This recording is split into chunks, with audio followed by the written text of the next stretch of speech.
Soto going to the Yankees, and the Padres get King, Pereira, and then Thorpe. I know that a lot of Padre fans are like, no, it starts with Jasson Dominguez, and we'll get to him. But I'm trying to stay realistic here, and I think that Jasson Dominguez wouldn't be coming back to the Padres. And if you're trying to get one guy, right, exactly. If you're trying to get multiple pitchers, you can get a prospect back. You can get the better is King because the Padres just lost Nick Martinez to the Reds, so I feel like King starter. If it doesn't work out, he can still be effective. Obviously, was good last year. There's that, and then there's Pereira, or it could be Oswaldo Cabrera. Let's say one of those two, and then you add on Thorpe to that. So Soto to New York, King, Pereira, Thorpe to the Padres. What do you think about that? I think that's awfully similar to what the trade ultimately will look like. Probably Padres get like another lottery ticket type, like low level prospect or something tossed in my head. But so that's awfully similar to what like I would have said. Like that's probably what a Soto trade looks like at this point. And as a Yankee fan, I signed up immediately for that, which which maybe means it needs to be one more piece or something. But yeah, because if you sign up immediately as a Padres fan, I'm sitting here like, okay, well then, no, we're not doing that. Then we're going more. You do more, and I would do more. You look at a little more, but again, you look at the history of these superstars traded with 1 year left. Your Mookie Betts trades, the Lindor one I think back on a lot. Even Machado, he was half a year, so a little different, but it's never on paper like a crazy return. Like Cleveland and the Lindor trade ended up doing really, really well for themselves with what Ahmed Rosario and Andres Gimenez became. But you think about what they were at the time of that trade. Right. Rosario was a failed former top prospect, or at least organizationally top prospect. He was, his value was down. He had 3 years left or whatever the number was. And Jimenez had just debuted. He had all the control years left, fairly well-regarded prospect, but he had not proven anything. The comp with him and Oswaldo is awfully similar to what they were at the time of that trade. And Cleveland maximized those guys. They're a great organization. They've been the best at doing the most with those kinds of prospects. But when you look at all the trades like that, what those pieces were considered at the time, and it's never that impressive. Cleveland did very well for themselves. Obviously, Verdugo blossomed in Boston and all that, and they got Jeter Downs in that, and he was a very highly regarded prospect at the time. It didn't work out, but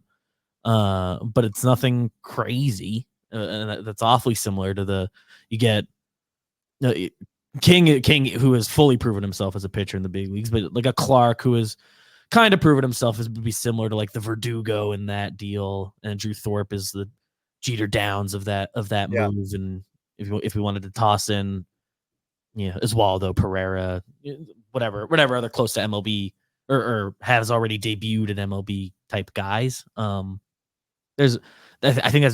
think the package you laid out is very similar to what it'll ultimately will be. What I'm hoping here is this negotiation for this trade. It's not Preller on the phone. He loves being on the phone. I want this being FaceTime because I want Preller to propose this trade, and I want to see the reactions immediate of these Yankees guys, of Cashman, of the whole room. Because if their immediate reaction is, you can see like, yeah, then I want that package to be added to because I feel like the Padres, we know the Padres, they should be shooting for the moon. And this is where we go into what you don't ask for, Right. This is where we go into potentially face to face next week at winter meetings. I'll be there too. So yeah, there you go. Yeah. That's kind of where we go to the Jasson Dominguez thing because I bring up what the Padres gave up in the Soto deal. They gave up 1, 2, 4, and 5. I'm not including Jones-Duzana number 19 and Voit because let's say that would have been the package for Josh Bell only. Sure. Because that was like half year, whatever. Yeah. But you gave up. I'm comfortable saying that. Yeah. 4 of your top 5 prospects for 3 years of Soto. And on social media, people are like, yeah, that was 3 years. I get it. Okay, so let's ask for one of your top prospects because Mm, AJ Preller did not want to give up James Wood. He didn't want to give up Robert Hassel III. And there's the latest report out, right, from Brennan Cuddy, I think, about how the Yankees, they don't want to give up those type of guys. mm, They just don't want to do that right now. But that's early, right? Of course, they're going to say that. mm, So Preller didn't want to give up someone like Wood, like I said, who I think was drawing comparisons to like the lefty Aaron Judge or something with the home runs that he was he's hitting a for big Lake Elsinore. Robert Hassel III, futures game that he was just playing in for the Padres before getting dealt at Dodger Stadium. Didn't want to, but eventually had to mm, get this deal done. If the Padres ask for Jasson Dominguez, and that's pretty much it. Maybe you ask for Schmidt because you need starting pitching, but mm. you ask for that. You're not asking for a ton more.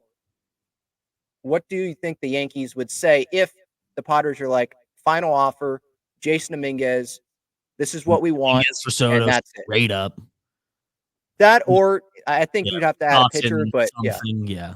yeah. They need an arm.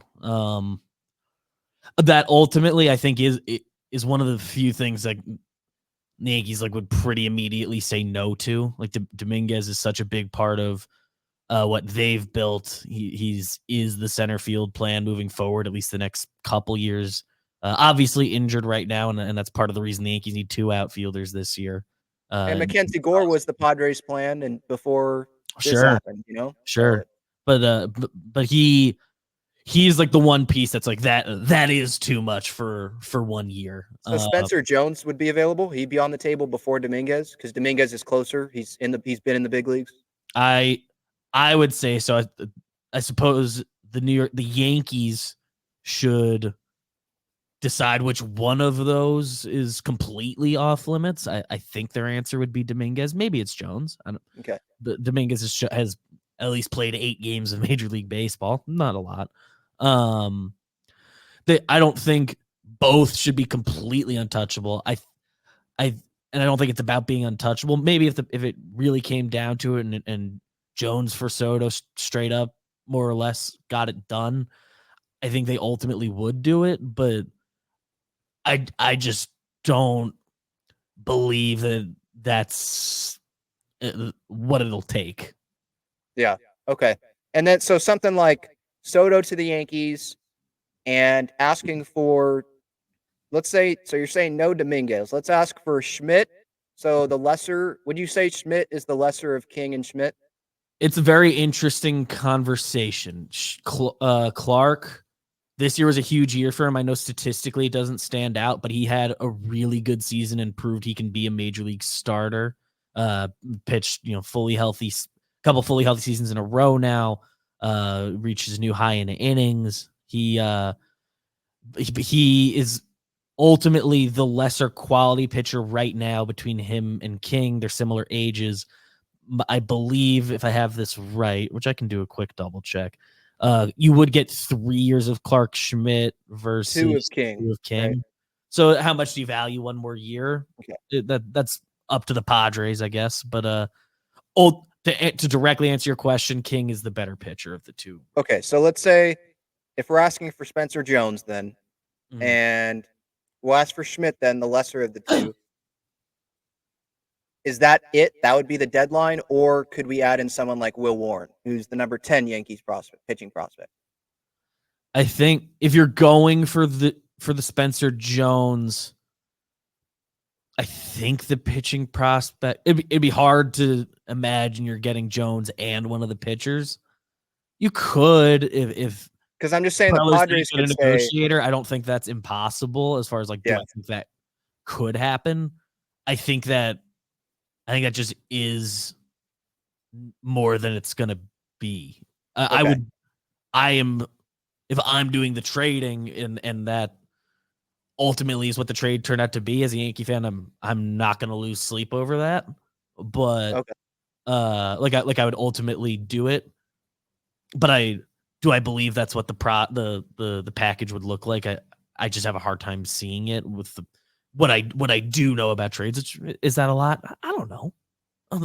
I think I'm pretty good at these things, but Because with but Preller, I'm just saying, like, because he could say, you should okay, ask. well, you're saying no Jasson Dominguez. All right, then we'll say Spencer Jones, and we'll take we're taking the lesser of King Schmidt. We're taking Schmidt, and then we're not taking Thorpe. We're not taking Hampton. Hampton. Hampton. We're not taking those top two pitching prospects. We'll take the other. Mm, So trying to find the middle ground there where it's like, okay, we're not taking Jasson. We're not taking your top two pitching prospects. We're taking the lesser of the two mm, starters here. Let's find some common ground. Do you want Juan Soto? Do you want the opportunity to give him $500 million before he goes to free agency and help you try to go win a World Series in 2024? mm. Or do you not? Yeah, well, the answer I would say to the very last part is everybody and their mother knows he's not signing an extension. So it's that in theory brings the cost down a little bit. But old I think your thought process there is strong. It would be that'd be a good way to negotiate, and they should try to get a package like that. No, I don't know in the course of these conversations. I don't know who the Yankees like the most out of their three prospects. I don't know who the Padres like the most. I think Will Warren is the closest to MLB if my calendar's Yeah, right. ETA I think was next year. Yeah, they're all pretty close. They're all three of them are supposed to be there within a year or two. So does it fully matter? No. So however the Yankees internally rank guys, maybe the guy the Yankees like the least is who the Padres like the most, and that's the best for everybody. I don't know. I think that package ultimately could happen.